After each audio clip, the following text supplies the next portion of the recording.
트럼프 대통령이 원정 출산을 막기 위한 새로운 행정명령에 서명을 했습니다. 지난해 서명한 행정명령이 대법원에 의해 무효화되자 새로운 방법으로 외국인들의 원정 출산 차단에 나섰습니다. 뉴욕 JFK 공항에서 한인 남성이 이민 당국에 의해 체포됐습니다. 비자 면제 프로그램으로 입국해 결혼하고 영주권 신청 절차를 진행하고 있었지만 당국은 허용된 체류 기간을 넘겼다며 추방을 명령했습니다. 영주권이나 비자를 신청할 때 실수로 빠뜨린 서류에 대한 보완 신청 기회 없이 신청이 거부될 수 있어 주의가 당부되고 있습니다. 이미 수년 전에 신청서를 제출하고 영주권을 기다리는 이민자들까지 적용되면서 이민사회에 비상이 걸렸습니다. 미주 한인사회를 중심으로 총 영사관과 한국 검찰 등 정부 기관을 사칭해 860만 달러 이상을 빼돌린 보이스피싱 조직원들이 체포됐습니다. LA 국제공항 인근의 항공기 기내식 가공시설에서 구더기와 곰팡이, 바퀴벌레 등이 발견됐다는 노동자들의 신고가 접수돼 캘리포니아 산업안전보건국이 조사에 나섰습니다. 이상은 오늘의 주요 뉴스입니다. 시청자 여러분 안녕하십니까? KBN 뉴스입니다. 트럼프 대통령이 원정 출산을 막기 위한 새로운 행정명령에 서명을 했습니다. 지난해 서명했던 행정명령이 대법원에 의해 무효화되자 새로운 방법으로 외국인들의 원정 출산 차단에 나섰습니다. 트럼프 대통령은 어제 백악관에서 출생시민권을 제한하기 위한 두 가지의 행정명령에 서명을 했습니다. 행정명령은 미국 영토 내에서 출산을 목적으로 외국인이 비이민 비자를 통해 입국하는 경우와 출산을 목적으로 한 외국인의 입국을 돕는 모든 행위를 출산 관광으로 규정했습니다. 국무장관과 국토안보부 장관이 출산 관광을 차단하는 조치를 취할 것을 지시했습니다. 비자 또는 여행 허가 취소, 영구적인 입국 금지, 입국 거부 또는 추방 및 관련 단체 및 개인에 대한 적절한 조치가 포함된다고 명시했습니다. 스티븐 밀러 백악관 부비서실장은 미국 역사상 최초로 출산 관광을 금지한 것이다며 전 세계 누구도 더 이상 이러한 사기적인 목적으로 비자를 취득할 수 없음을 의미한다고 말했습니다. 악시오스는 정부는 사기 행위로 시민권을 취득한 경우 이를 박탈할 수 있는데 새로운 행정명령은 기만적 방식으로 미국에서 출산한 사례에 이를 적용할 수 있다고 정부 관계자들은 보고 있다고 전했습니다. 미국 내 외교 공간 직원이 미국에서 낳은 아기와 테러 단체로 규정된 집단 및 적성국 소속으로 분류된 인사가 낳은 아기도 포함됩니다.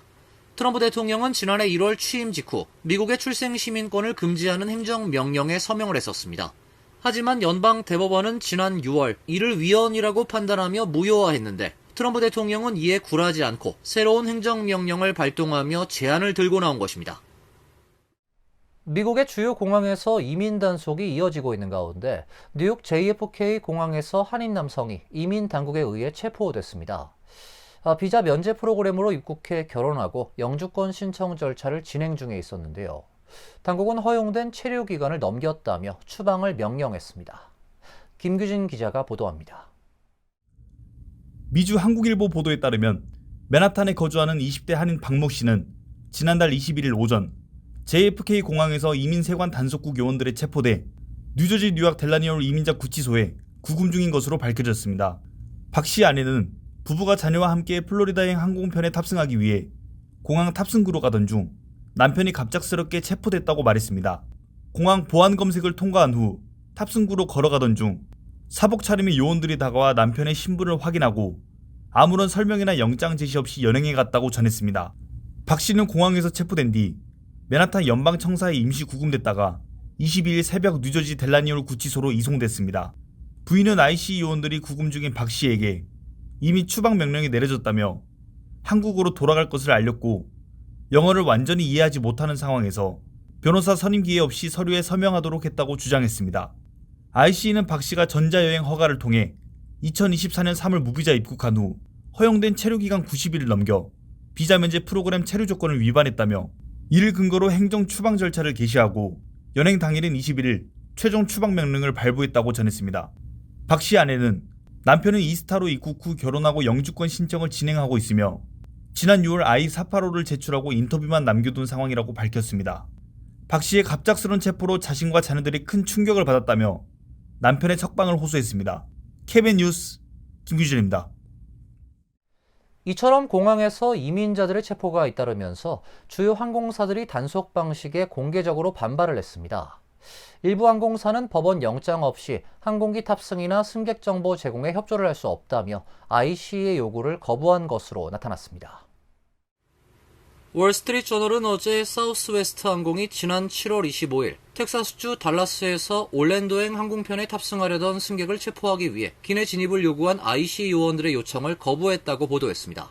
당시 ICA는 내부 승인만 받은 행정영장을 제시했지만 항공사 직원들은 판사가 서명한 사법영장이 없다는 이유로 기내 진입을 허용하지 않았습니다.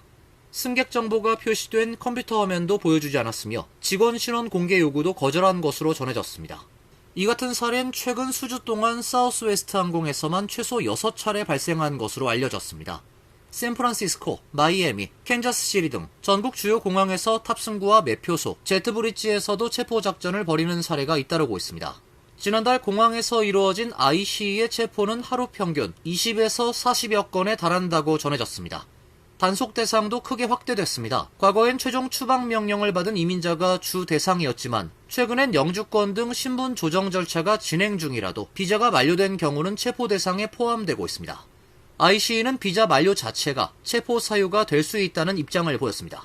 항공업계는 이러한 IC 단속이 승객과 직원의 안전을 위협하고 공항 운영에도 혼란을 초래할 수 있다고 우려하고 있습니다. 항공사들은 법적 절차를 명확하게 해줄 것과 체포가 필요하다면 기내 또는 탑승구가 아닌 교통안전청 보안 검색대에서 이루어져야 한다고 요구하고 있습니다. 항공사들을 대표하는 에어라인스 포 아메리카는 최근 국토안보부와 만나 공항 내 이민 단속 절차를 합의한 것으로 알려지고 있습니다. 단체는 공항에서 법 집행 활동이 이루어질 경우 모든 관계자의 안전과 보안을 최우선으로 하는 명확한 절차와 규정이 마련돼야 한다고 밝혔습니다. 영주권이나 비자를 신청할 때 실수로 빠뜨린 서류에 대한 보완 신청 기회 없이 거부가 될 수 있어 각별한 주의가 당부되고 있는데요. 이미 수년 전 신청서를 제출하고 영주권을 기다리고 있는 이민자들까지 적용되면서 이민사회에 비상이 걸렸습니다. 이민서비스국은 지난 5일부터 영주권 비자 심사관의 재량권을 대폭 확대했습니다. 신청할 때 필수 서류가 빠졌거나 자격을 입증할 자료가 부족하면 보충 서류 요청서나 서류 기각 의향서를 보내지 않고 곧바로 거부할 수 있도록 심사 지침을 변경했습니다. 문제는 새로 접수되는 신청서뿐 아니라 현재 심사 중인 계류 사건에도 적용된다는 것입니다. 장기간 결과를 기다려온 신청도 보완 기회 없이 거부될 수 있습니다. 기존엔 서류가 부족하면 보충 서류 요청서를 통해 보완할 기회를 주고 승인 요건을 충족하지 못하면 기각 의향서를 보내 마지막 소명 기회를 주는 것이 일반적이었습니다. 그러나 지난 5일부터는 이런 절차 없이 곧바로 신청을 거부할 수 있습니다. 다만 심사관이 필요하다고 판단할 때 기존처럼 요청서를 보낼 수 있습니다. USCIS는 불완전하거나 승인 가능성이 낮은 신청을 줄이면서 심사 속도를 높이기 위한 조치라고 설명했습니다. 특히 신청 후 취업허가서나 여행허가서 등 부수 혜택만 먼저 받는 사례를 막겠다는 취지입니다. 신청 거부가 체류신분 문제로 이어질 가능성도 있습니다. 영주권 신청 중 기존 비이민 신분을 유지하지 않았다면 거부와 동시에 체류신분에 문제가 생길 수 있어 각별한 주의가 당부되고 있습니다. 연방정부가 이민당국의 불체자 단속에 협조하는 주 로컬 정부에 최대 30억 달러의 보조금을 지급하는데요. 민주당과 이민자 단체들은 연방정부가 치안 예산을 지렛대로 로컬 정부의 이민 단속 참여를 강요하고 있다고 비판했습니다. 법무부는 최근 전국 이민 관련 재정적자 보전 프로그램 신청을 받기 시작했습니다. 경찰관과 교정수사 인력을 채용하거나 장비와 첨단 기술을 구입하고 불체자 임시 구금시설을 신축 확장하는 데 사용할 수 있는 지원금입니다. 2028년 9월까지 총 30억 달러 이상이 투입될 예정입니다. 법무부는 해당 프로그램이 조 바이든 전 행정부의 이민 정책으로 로컬 정부가 부담한 비용을 보전하기 위한 사업이라고 설명을 했습니다. 지원금을 받기 위한 핵심 조건은 연방 이민 단속에 대한 전면적인 협조입니다. 로컬 정부는 IC와 협력하는 287 프로그램에 참여해야 합니다. 이 프로그램에 가입하면 교육을 받은 로컬 경찰과 교정 당국이 불체자를 식별하고 체포하거나 IC가 해당 이민자를 데려갈 때까지 지역 구치소에 계속 구금할 수 있습니다. 국토안보부 태스크포스나 법무부의 갱단, 마약, 인신매매 단속에도 참여해야 합니다. 법무부는 첫 30일 동안 전국에서 181건의 신청을 접수했다고 밝혔습니다. 하지만 뉴욕, 뉴저지주처럼 로컬 정부의 287 프로그램 참여를 금지하는 주는 사실상 지원 대상에서 제외됩니다. 이민 단속 협력을 제한하는 이른바 피난처 도시들도 지원금을 받기 어려울 것으로 보입니다. 민주당과 이민자 권익단체들은 연방정부가 치안 예산을 지렛대로 로컬 정부의 이민 단속 참여를 강요하고 있다고 비판했습니다. 로컬 경찰이 이민 단속에 나선다면 이민자들이 범죄 피해를 당해도 경찰에 신고하기를 꺼려 지역사회의 신뢰와 공공안전이 오히려 훼손될 수 있다는 우려도 제기되고 있습니다.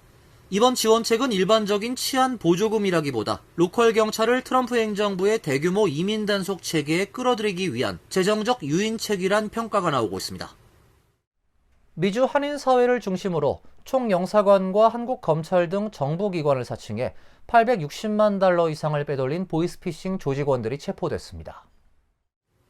한국 충북경찰청은 특정 경제범죄 가중처벌법상 사기 및 범죄단체 가입, 활동 등의 혐의로 보이스피싱 조직원 14명을 검거하고 이 중 10명을 구속 송치했다고 어제 밝혔습니다. 경찰에 따르면 이들은 지난해 3월부터 약 1년간 캄보디아에 거점 사무실을 차린 뒤에 금융감독원과 검찰 등 한국 정부기관 관계자를 사칭해 미국과 캐나다 등에 거주하는 재외동포 15명을 상대로 범행을 저지른 혐의를 받고 있습니다.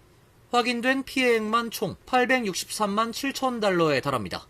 이들 조직원은 피해자들에게 접근해 마약 범죄에 연루됐다며 불안감을 조성한 뒤에 불법 자금 여부를 확인해야 하니 지정 계좌로 돈을 보내라고 속이는 수법을 쓴 것으로 조사됐습니다. 경찰은 수사 과정이나 보이스피싱 조직과의 연관성을 파악하고 조직 총책 등 상선으로 수사를 확대하고 있습니다.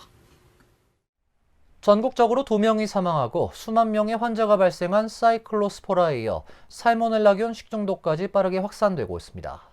질병통제예방센터는 식중독의 원인이 멕시코산 할라피뇨로 밝혀졌다며 해당 제품의 리콜을 명령했습니다.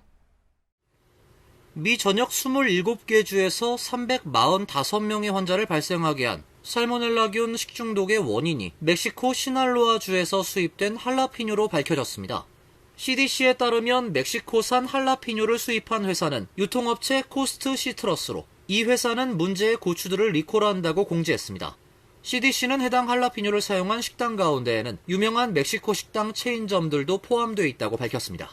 FDA에 따르면 식중독 발병 초기에 면담 조사한 191명의 환자들 가운데 177명은 6월 14일에서 7월 14일까지 한 달 동안 멕시코 스타일 식당에서 식사를 했다고 답했습니다.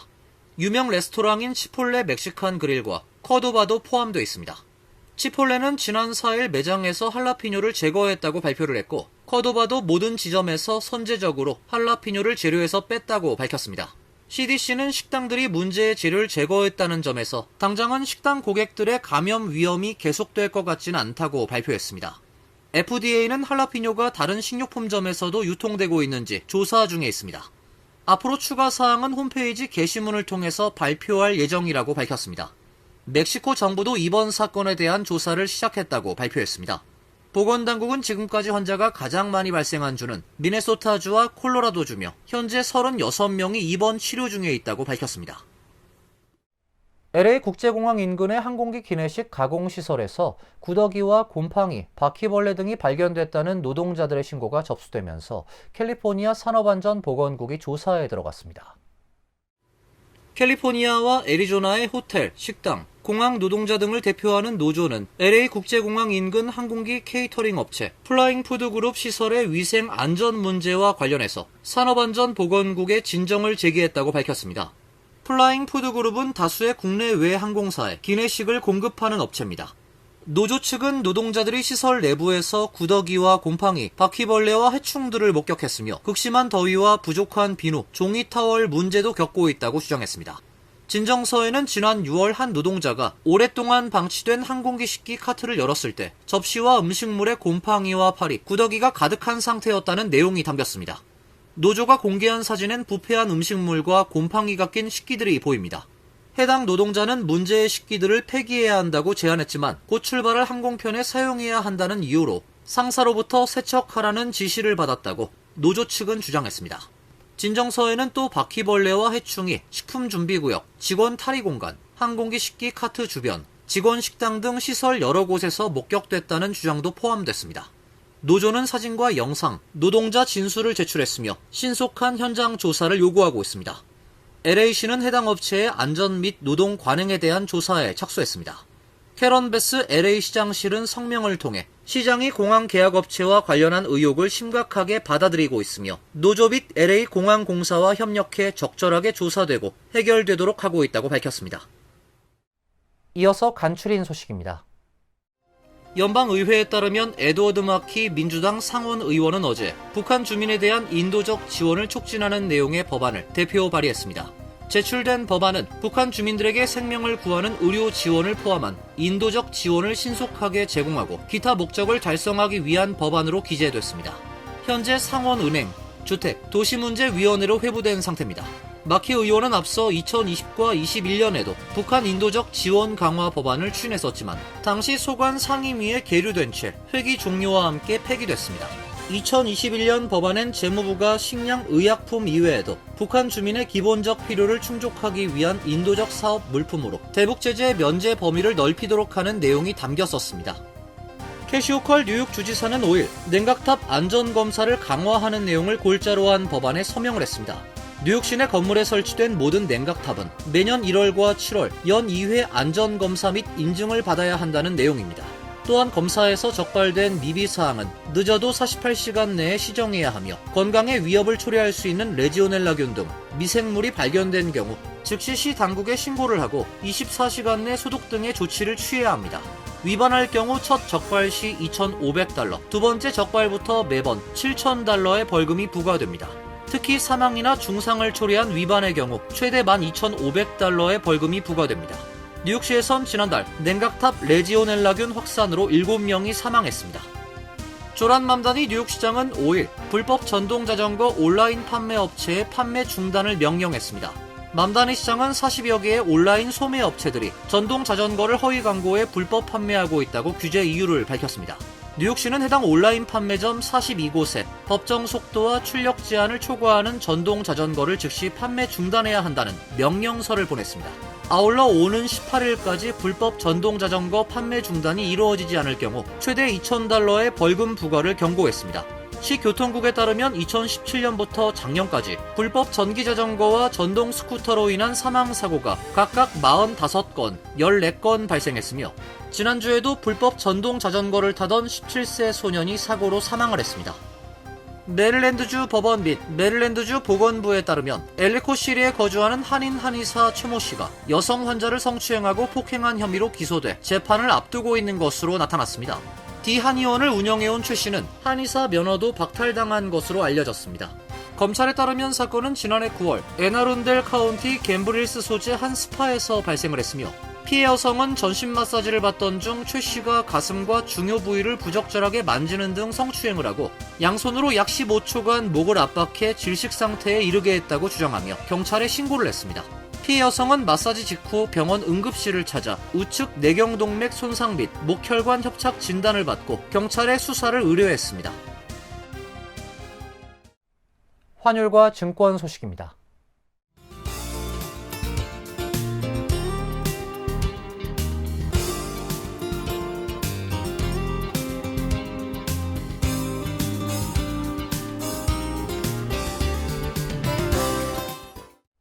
이어서 날씨입니다. 내일도 높은 습도의 무더운 날씨가 이어지겠습니다. 오후엔 소나기가 예상되고 있습니다. 낮 최고 기온 89도, 섭씨 32도, 밤 최저 기온 75도, 섭씨 24도로 예상됩니다. 일요일은 맑고 화창한 날씨가 예보되어 있습니다. 다음 주는 80도 중반의 대체로 맑은 날씨가 이어지겠습니다. 이상으로 KBN 뉴스를 마칩니다. KBN과 함께 즐거운 시간 되시길 바랍니다.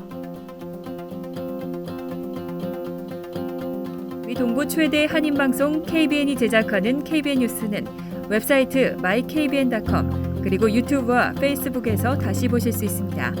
좋아요, 구독, 알림 설정은 뉴스 제작에 큰 도움이 됩니다.